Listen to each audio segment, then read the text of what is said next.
네, 안녕하세요. 박정리라고 합니다. 일단 이런 순서대로 진행을 할 건데 저를 소개하자면 저는 고분자공학과 17학번이었고 21년도에 졸업을 하면서 그때 상반기에 삼성 SDI 입사를 하게 되었어요. 제 졸업 학점은 3.61 이 정도였고 저는 학교에서 경북대학교 홍보대사로도 활동을 했었어요. 삼성 SDI는 배터리를 만드는 회사예요. 요즘 전기차는 핫하잖아요. 그쵸? 전기차를 만들고 또 여러분들 모바일 기기에 들어가는 그 배터리랑 뭐 EV 바이크, 전동 공구에 들어가는 배터리들을 만들고 있어요. 2차 전지라고 하는데 이게 충전과 방전이 돼서 배터리를 잘 만들 수 있는 그런 회사이고요. 배터리도 만들고 특이하게 전자재료 부분도 만들고 있어요. 전자재료는 반도체랑 디스플레이 분야에서 소재를 개발하는 데인데 이쪽에 저희 고분자공학과 선배이신 분들도 한 분 계신다고 들었거든요. 아무래도 소재이다 보니까 조금 더 고분자랑 연관이 있어서 한번 이 부분도 좀 잘 보시면 좋을 것 같아요. ESS를 하나 빼먹었는데 ESS는 에너지 스토리지 시스템이라고 해서 그 배터리를 여러 개를 쌓아서 커다랗게 만든 거거든요. 그래서 이거를 이제 전력을 보내주고 저장하고 하는 그런 장치입니다. 제가 하고 있는 일을 간단하게 설명을 해드릴게요. 저는 중대형 전지, 자동차 전지를 만드는 데서 일을 하고 있고 저는 이제 여기 글로벌 극판 생산 기술에서 일을 하고 있어요. 이게 2023년도에 채용을 했던 부문들인데 제가 있던 일이 극판 생산 기술 개발이라고 보시면 되거든요. 말이 개발이긴 한데 거의 기술이긴 한데 여기서는 이제 공정 레이아웃을 설계를 해요. 어떻게 설비를 넣을 거고 어떤 컨셉으로 공장을 만들 거고 그런 레이아웃들을 설계를 하고 또 목표하는 양산량이 있을 거잖아요. 그 양산량을 맞추기 위해서 수량을 몇 대를 할 건지 그리고 공장에 어떻게 배치를 할 건지 그런 일을 하고 있어요. 그렇게 해서 이제 공장을 만들면 제품을 만들 거잖아요. 그때 만들어진 제품의 품질을 보고 또 어떻게 하면 품질을 높일 수 있을지 그런 것들을 하고 있어요. 그래서 배터리를 만드는 공정에 대해서 간단하게만 설명을 조금만 드릴게요. 배터리는 극판, 건취, 조립, 화성 이렇게 4가지 단계로 만들어지는데 극판은 이제 양극판과 음극판을 만들거든요. 배터리가 어떻게 작동되는지는 잘 모르시죠? 배터리는 양극이랑 음극이 이루어져 있는데 양극과 음극 사이를 이온이랑 전자가 이동을 하면서 충전을 하고 방전을 해요. 그래서 그때 만들어져야 되는 게 극판이라서 저는 극판을 만들고 있고 그런 극판들을 잘 조립을 하고 극판을 테스트하고 평가하는 그 다음에 공정들이 이렇게 있어요.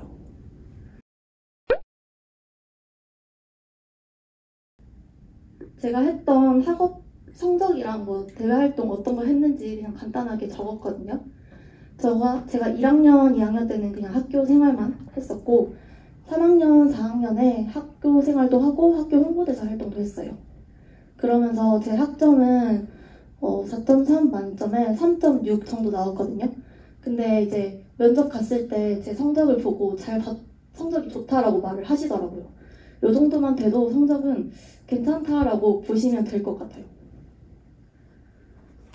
그래서 근데 저는 좀 위주로 전공을 위주로 좀 공부를 많이 했어요. 전공 성적을 좀 높이는데 초점을 많이 맞췄고 교양은 잘 하진 않았어요. 그 정도로 봐주시면 될 것 같고 이제 저는 이제 4학년 때 취업 준비를 시작을 했어요. 그래서 간단하게 조금 세부적으로 보여드리자면 2, 3학년 때 이제 고분자 전공들을 좀 잘 들어놨었고 4학년 1학기 때 에너지 변환 전지라고 에너지공학과에서 들었던 수업이거든요. 이 수업이 이제 배터리에 대해서 가르쳐주는 수업이었어요. 그래서 이 수업을 듣고 제가 배터리에 좀 흥미가 생겼고 그래서 4학년 2학기 때 배터리 회사인 SDI에 지원을 했거든요. 배터리 관련해서 채용을 되게 많이 하려고 하거든요. 그래서 배터리에 관심이 있으시다면 이런 수업 한번 들어보는 것도 좋을 것 같아요. 제가 이 수업을 진짜 많이 써먹었거든요. 그래서 어쨌든 그렇고 대외 활동은 그냥 홍보대사 활동을 했었고 이제 어학은 입사할 때 IM2로 입사를 했어요. 이때는 그냥 어학은 크게 준비를 안 했었는데 어학도 마찬가지로 뭐 유튜브에 요즘 좋은 그런 것들 많잖아요. 뭐 유튜브 보면서 그 좋은 어휘나 아니면 필러, 표현법들 그 정도를 좀 많이 익히면 오픽도 준비하기에는 괜찮으실 것 같아요. 제가 그리고 또 스터디 활동은 그냥 뭐 간단하게 한 건데 지사트 스터디도 한번 해보고 면접 스터디도 한번 해봤었어요. 자세하게는 뒤에 가서 말씀드릴게요.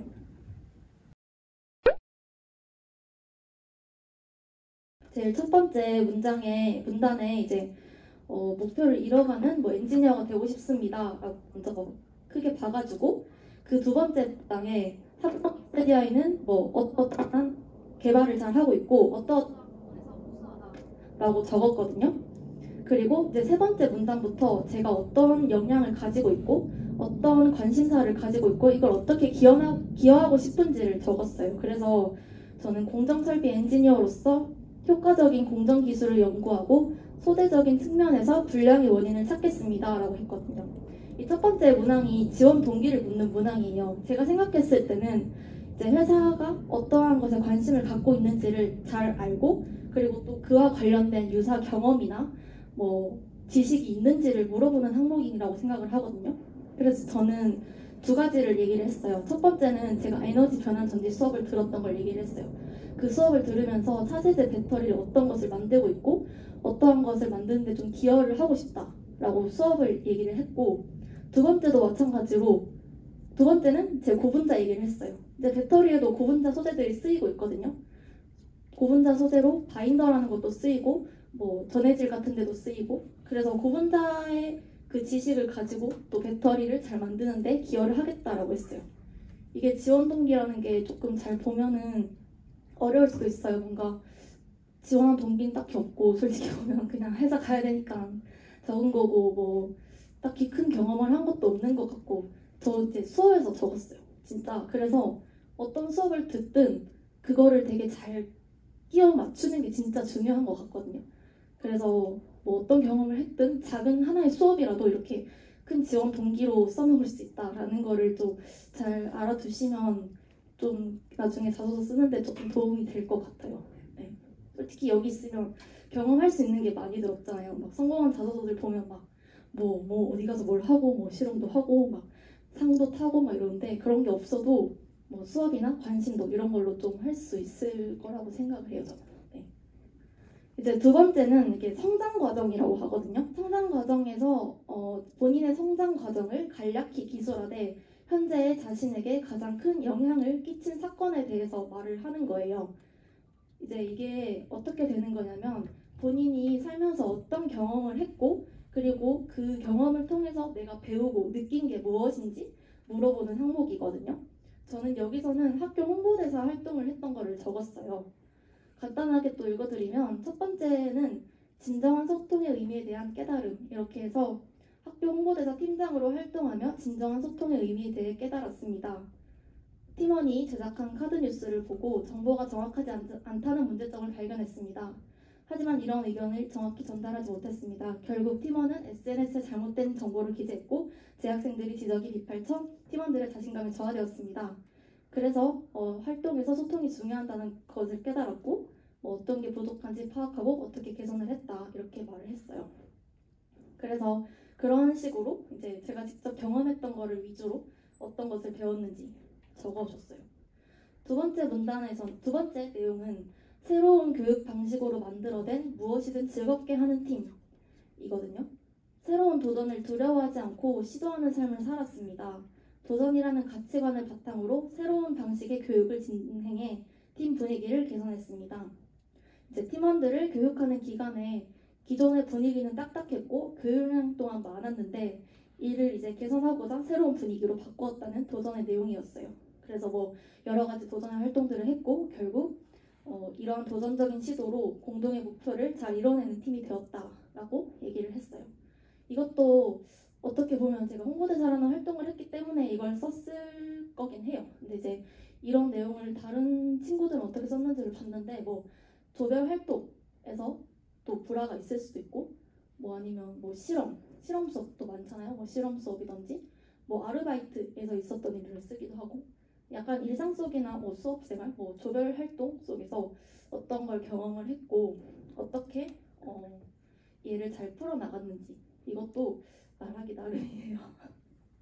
여러 가지 활동을 하면서 내가 작은 거 하나도 괜찮아요. 작은 거 하나여도 어떻게 말을 잘 풀어나갈 수 있을지 본인의 어떤 경험을 했는지를 경험을 정리를 잘 하고 그러는 게 중요한 것 같아요. 경험 정리하는 것도 제가 이따가 면접 준비 뒤에서 한 번 더 말씀드릴게요.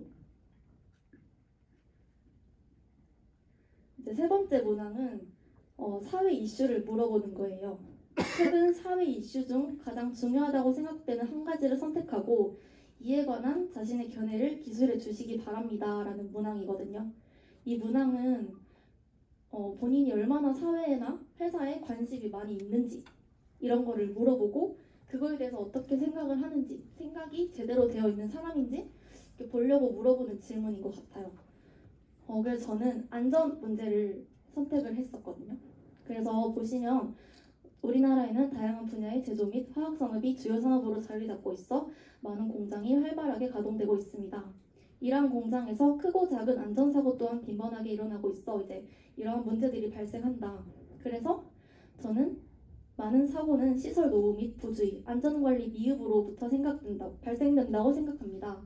이러한 배터리 공장에서도 안전을 위한 철저한 관리가 필수적이고 공정 중 석유류에 사용되는 솔벤트나 인화점이 매우 낮은 전액 등이 사용되기 때문에 화재 위험성이 제일 높고 이러한 화학 물질의 성질을 정확히 파악하고 꼼꼼하게 공정을 관리하는 게 중요하다. 이런 식으로 이야기를 했어요.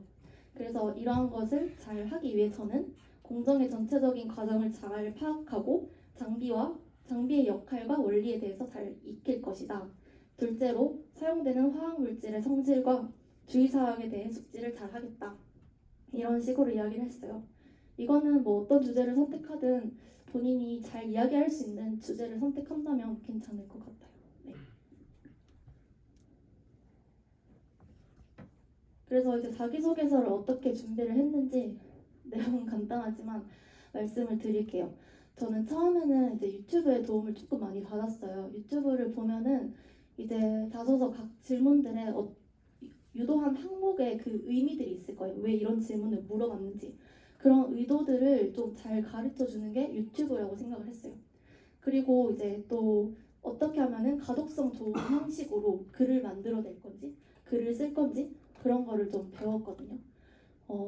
제가 봤던 유튜브는 면접왕 이형이랑 인싸 담당자 그 두 개를 많이 봤는데 그 두 분 말고도 다른 분들 뭐 여러 개 보면서 이제 근데 걸을 것도 잘 걸러야 돼요. 걸을 것도 거르고 좋은 부분들은 잘 들으면서 하면은 조금 어떤 방향으로 써야겠다라는 감은 오더라고요.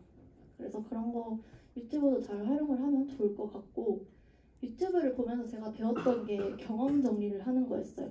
어떤 수업을 들었고 이 수업에서는 뭘 써먹으면 좋을 건지 아니면 어떤 활동을 했고 어떤 걸 하면 좋은지 어떤 역량과 이어지는지를 쫙 다 적어봤어요. 그렇게 적고 이제 자소서를 보고 여기에는 이런 항목에 대한 그 내용을 넣으면 되겠다.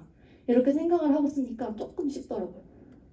그래서 그런 식으로 하기 좋은 게 저는 이제 경험 정리라고 생각을 해요. 그리고 이제 그래서 기회가 된다면 뭐 4학년이 되기 전 겨울방 아니면 뭐 4학년 여름방 이렇게 좀 준비를 방학 때 미리 좀 하면 조금 더 유리할 것 같기는 해요. 네. 그래서 일단 자소서는 이런 식으로 준비를 했고 네 그랬어요. 그래서 자소서도 한 번씩 미리 써보는 게 되게 좋은 것 같아요. 한번 처음 쓰면 진짜 못 쓰겠더라고요. 지사트라고 다들 아실까요? 인적성 시험인데 삼성의 인적성 시험이에요. 지금 아마 이것도 온라인으로 시험을 칠 것 같은데 수리랑 추리, 영역을 시험을 치는 걸로 알고 있어요. 그래서 이거는 어떻게 준비를 했는지 말씀드리면 저는 이제 이거는 4학년 들어가기 전 겨울방학 때 처음으로 한번 공부를 해봤었어요. 그때 이제 인터넷 강의를 들었거든요. G사트는 제일 중요한 게 문제를 빠르고 정확하게 푸는 거예요. 빠른 시간 내에 최대한 많은 문제를 풀고 정확하게 답을 맞추는 게 중요해서 저는 인터넷 강의를 들으면서 어떻게 문제를 빠르게 풀고 어떻게 하면은 더 잘 할 수 있을지 틀리지 않을지 그런 걸 인터넷으로 풀었고, 그렇게 인터넷으로 들어서 배웠고, 그리고 이제 문제를 막 풀기 시작하잖아요. 모의고사를 엄청 많이 풀 거예요. 아마 그 지사트를 시험 칠 때가 되면은. 그때 이제 틀린 문제는 정말 무조건 오답 못했어요. 고등학교 때 막 오답 하라고 하는데 절대 하기 싫잖아요.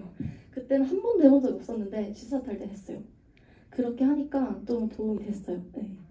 진짜 약간 왜 내가 틀렸고 이건 왜 이렇게 문제가 오래 걸렸고 어떻게 하니까 또 다시 빠르게 풀 수 있겠다라는 게 들어서 저는 좀 오답노트는 진짜 좀 추천드려요.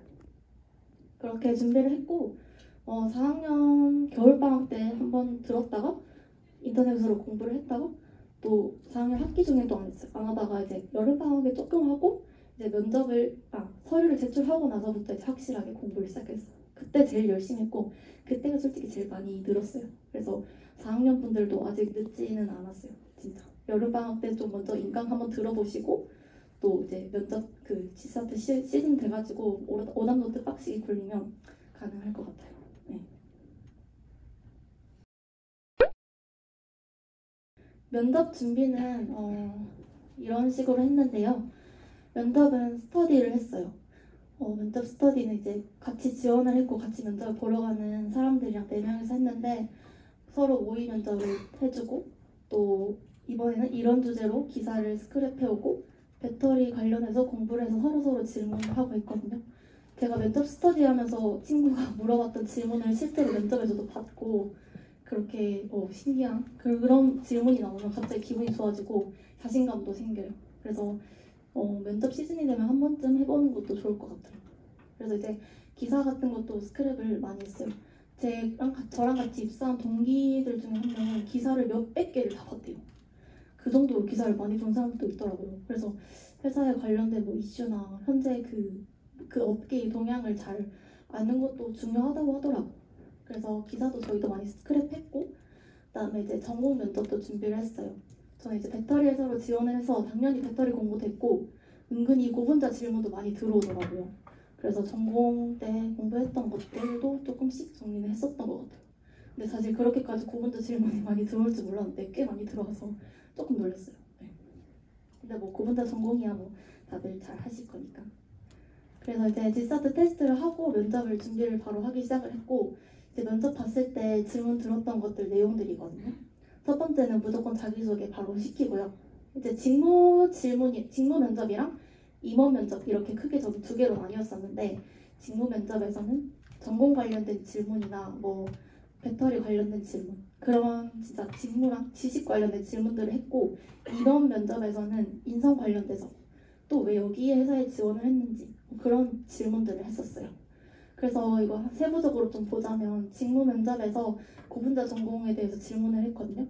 TG, TM 뭐 이런 거 물어보고 또 고분자 가공하는 방법에 대해서도 물어봤던 것 같아요. 그런 것들을 물어봐서 그냥 수업 시간에 배웠던 것들을 잘 써먹으면 될 것 같아요. 그리고 이제 배터리의 소재가 무엇인지 그 동작 원리가 어떻게 되는지 배터리 아까 제가 간단하게 공정 말씀드렸잖아요. 그 공정을 설명해봐요. 이렇게 하고 그 공정에서 가장 관심 있는 게 뭔지 그렇게 물어보더라고요. 그래서 그 질문은 답변을 했고 저는 직무 면접에서 고분자 질문 하나를 모르겠어서 그거 하나 빼고는 다 답을 잘했던 것 같아요. 그렇게 하니까 잘하네 라고 하시더라고요. 그래서 근데 생각보다 그렇게 직무 면접의 난이도가 높진 않아요. 그냥 그 지원하는 업계의 그 주요한 그 지식을 조금 공부를 하고 고분자 전공, 본인의 전공 정도만 좀 잘 답변할 자신이 있다면 직무 면접은 크게 그렇게 겁 안 먹으셔도 될 것 같아요. 네. 그리고 이제 임원 면접, 저는 임원 면접이 은근히 어려웠거든요. 저한테 기술 직무로 왜 지원을 했냐고 물어보는 거예요. 저는 심지어 전공도 고분자였고 고분자랑 기술이랑은 조금 다르지 않나. 기술은 또 기계 이런 게 또 강하고 기계 전기의 성질이 조금 강하니까 왜 이 기술 직무를 지원을 했냐라고 물어보더라고요. 그때 제가 대답했던 게 고분자 가공 수업이었어요. 어떤 그 고분자 가공하는 그 과정들 설명을 해주고 실제 공장에서 어떻게 잘 수율을 높이려고 어떻게 하고 공장이 어떻게 돌아가는지를 설명을 해줬었거든요. 그래서 그게 생각이 나가지고 이 수업을 듣고 공정과 기술에도 관심을 가지게 됐다라고 말을 했어요. 그래서 이런 부분도 고분자랑 이런 기술이랑 안 맞을 수도 있지만 수업 하나에서 포인트를 잡아낼 수 있다. 딱 그건 것 같아요. 그래서 이렇게 기술 직무로 지원한 이유를 물어봤을 때 조금 멘탈이 흔들렸거든요. 기계도 아니고 뭐 그런 것도 아닌데 왜 지원을 했냐. 그래서 제가 마지막 할 말을 하라고 하더라고요. 그래서 마지막 할 말을 할 때 얘기를 했던 게 제가 솔직히 기계 사람들보다 기계를 잘 모르는 건 인정한다. 기술에서 떨어질 수 있는 건 조금 떨어지는 부분이 있을 건 인정한다. 그지만 제가 가지고 있는 강점이랑 이런 관심도를 바탕으로 열심히 할 거고 회사에 가서도 충분히 스킬을 높일 수 있을 거라고 생각한다. 라고 말했더니 좀 끄덕이더라고요. 그래서 이렇게 질문을 하다가도 면접을 하다가도 좀 잘 멘탈이 흔들리는 거나 잘 못하겠는 거 있으면 마지막으로 할 말이라는 기회가 있어요. 그때 조금 인정할 건 인정하고 다른 강점을 어필을 하는 모습을 보이면 좋을 것 같아요. 네. 그리고 또 받았던 질문이 가장 중요하다고 생각하는 역량 그리고 그 역량을 정의하면이었는데 이 질문이 제가 면접 스터디 때 친구가 물어봤던 질문이었거든요. 그래서 저는 제가 중요하다고 생각하는 역량을 소통이라고 했고 그 역량을 정의를 하면 뭐냐고 물어보는 거예요. 약간 소통이라고 하니까 뻔하네 이런 표정이었는데 그 정의화면에서 제가 10번 대화하는 것 중에 9번 듣고 1번 제대로 말하기라고 말했거든요. 그래서 약간 이렇게 어떤 역량이든 좀 색다르게 표현하네 이런 것도 좀 좋을 것 같아요. 그래서 마지막으로 할 말은 아까 말했듯이 조금 잘 수습할 수 있는 기회. 약간 멘탈이 나갔던 거를 좀 잘 끌고 오고 그리고 다른 강점을 오히려 어필할 수 있는 기회라고 생각하시면 될 것 같아요. 근데 꼭 굳이 그런 게 없으면 그런 거 굳이 찾을 필요는 없고 만약에 없으면 그냥 깔끔하게 끝내는 게 오히려 좋을 수도 있어요.